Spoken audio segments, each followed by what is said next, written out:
అన్న ఇవి ఇన్ని కన్నా ఆటోలు మన రాణిగంజ్లో ఆగి ఉన్నాయి, ఎందుకు దీనికి కిరాయిలు దొరుకుతలేవా? మాకు ఆటోలు నడపాలన్నా మాకు కోరిక ఉన్నవి, ఇక్కడ బుకింగ్ వస్తలేవు అన్న.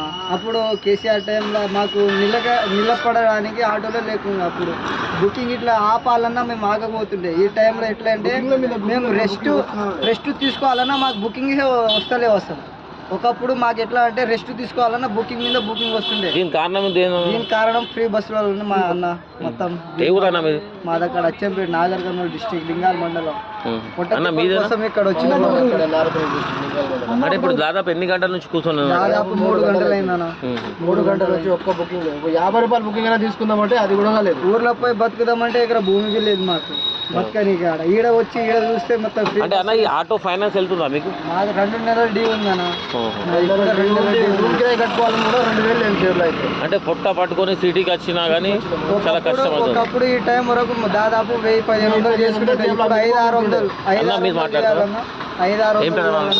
ఆపర్ కృష్ణ మా దాదాపు 3 గంటలు అయింది వచ్చింది.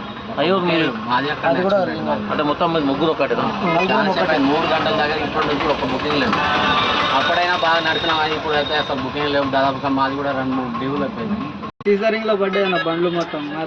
బుకింగ్లు రాక మాకు పొట్ట తిప్పలు కాక ఆటో నమ్మేద్దామన్నా దాని మీద బతకడం తప్ప మాకు వేరే ఆధారం లేదు. ఇది ఇప్పుడు అది ఒకటే దానికి అమ్మినా మాకు వేరే పని శాత కాదు.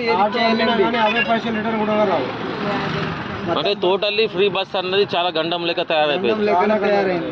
ఒకప్పుడు మాకు పాత గవర్నమెంట్ లో విశ్రాంతి తీసుకోవాలన్నది మాకు అసలు టైం లేకుండా అట్లా వస్తుండే బుకింగ్. ఇప్పుడు మేము విశ్రాంతి తీసుకోవాలన్నా బుకింగ్ ఆన్లో ఉన్నవి ఎలాగో అట్లా ఖాళీగానే కూర్చుంటున్నాం. ఇప్పుడు 3 గంటలు అయింది ఊరికేనే కూర్చున్నాం. బుకింగ్